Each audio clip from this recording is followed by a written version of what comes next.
All right, welcome back to Vision Reality Project with Vision Studio. And today we have my friend Amy, and she is going to be our Hot Mama Makeover. We're going to start with priming the canvas, which is always using foundation and concealer, then going into a little bit of highlighting and contouring, applying the color palette. And what I'm going to be doing for the color palette today is doing just an easy day look. I have this question all the time from my friends and from clients at the studio is, what's a really easy day look? What are things I should and should not be doing? And then we're going to go into an after 5 look for a cocktail hour, happy hour, things like that. So I hope you enjoy this segment. All right, now we're on to the first step of our Hot Mama Makeover on Amy. I have my foundation out and my foundation brush. And again, key points I always talk about, matching the skin. I'm really into a good saturation on the face because I like the canvas to be very well balanced. So I'm just going to go through, pull this down through the T-zone.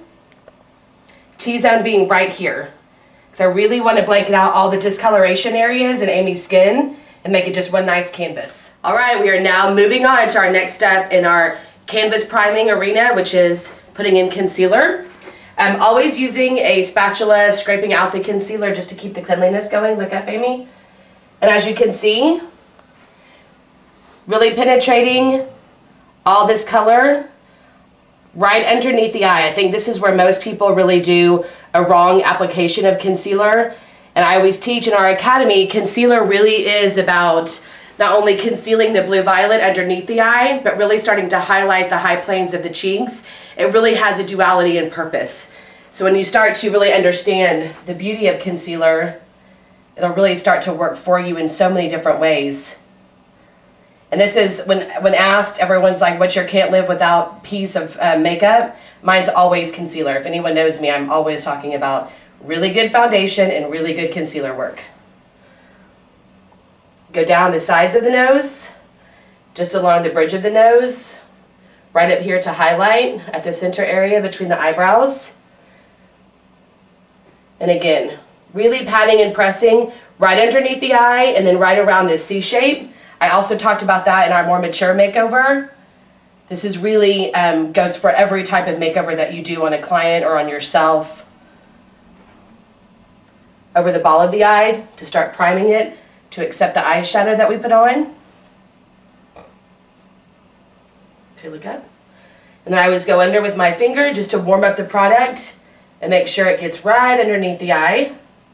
And last but not least, right around the nostril area, onto the claribow and the mandible, and then right on top of that chin line right there.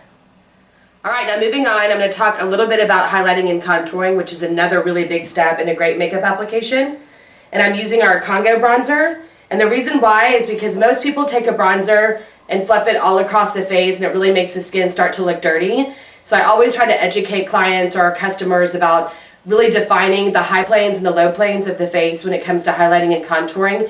This one is fabulous for blondes, anybody that has really fair skin, because as you can see there's a lot of gold in the product, so it's not all just matting down the skin with a bunch of browns. So I'm taking this up just lightly, up to the temple and to the hairline. Again, I'm just going to create some warmth all the way around the canvas. Same on this side. And your first contouring section is always going to be the back side of the cheekbone. You always want to contour the low planes of the face or the valleys of the face. And then right along here at the jawline. So you'll have a contour. We'll highlight here, we contour here, highlight, and then contour. Because they really are a marriage on the face, and they're really there to expose bone structure. So the foundation, the concealer process blankets out the face and gives you a perfect canvas. And then the highlighting and contouring will go in and start to expose the facial planes. All right, so as you can see now, I'm just filling in with my highlighting. I've done the contouring that we just talked about. And now I'm going through and highlighting the high planes of the face. Again, contouring the valleys, highlighting the high planes of the face. That's really going to help Amy's bone structure start to pop. And that way, whenever we go to put the cheek area in, she's got a wonderful high cheekbone that we can pop on some color onto. All right, now moving on, we're going to continue to finish the eye area. Again, let's say Amy's just every day running errands, going to work. I had this question a lot, like I was saying, is what's a really quick, easy way of doing my makeup in the morning without spending a ton of time? A really easy look for during the day is, we also talk about highlighting and contouring to promote facial planes. Highlighting and contouring in the eye is the same exact concept. I highlighted on Amy's face using a color called Glare, much like the one I have in my eye from that halogen lamp behind Ryan. And I'm going to take the same Glare and I'm going to use that on the brow bone for Amy. The reason that I like this color is it's almost like it's really soft banana cream matte color. Not a lot of shine. If anybody knows me or watches our YouTube segments, I'm not into a lot of frosty, iridescent colors to the face because it just looks like sweat. And sweat's not pretty.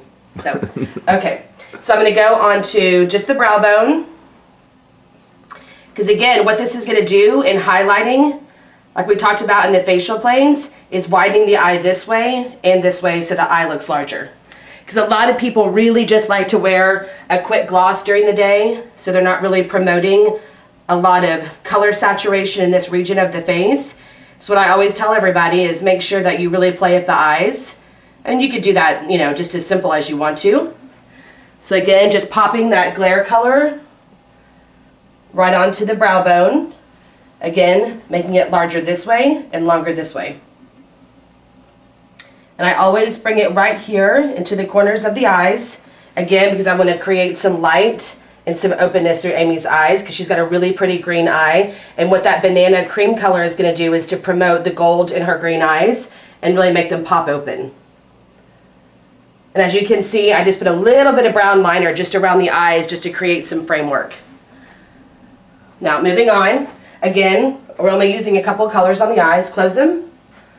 I'm just going to blot, or a press and pat motion we hear a lot of the times, that same Glare color onto the ball of the eye. Again, because we're doing the same thing, using our lighter color to bring facial planes and the eye to open. So lighter here and lighter across the lid to help the eye pop open.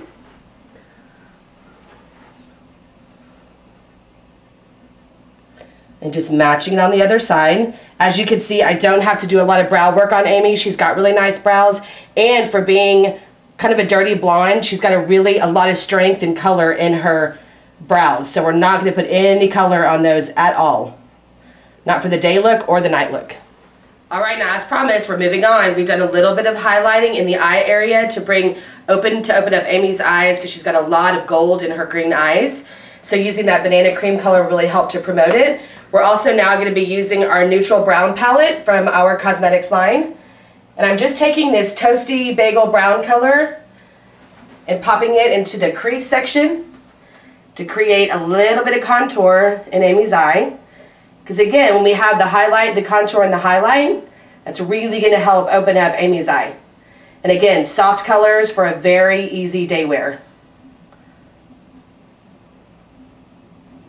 And you can see I'm using a blender brush. Blender brushes are those that are long bristles. And the reason that you want them long is that means it has the least control. So it's not going to pound a lot of color into that one section. I always do a lot of contouring and blending just with my blender brush, and a lot of times with no color on it at all. I'm really big into blending, and I tell everybody, if you can see a harsh line in your makeup, it's exaggerated tenfold to those looking at you. So make sure the key to really good makeup is attention to detail and blending. So I'm just moving on to the other eye. And again, just taking that toasty bagel color and popping that right into the crease section, the contour section against Amy's orbital bone. And again, just all this framework is going to create to really help her own eye color really pop open.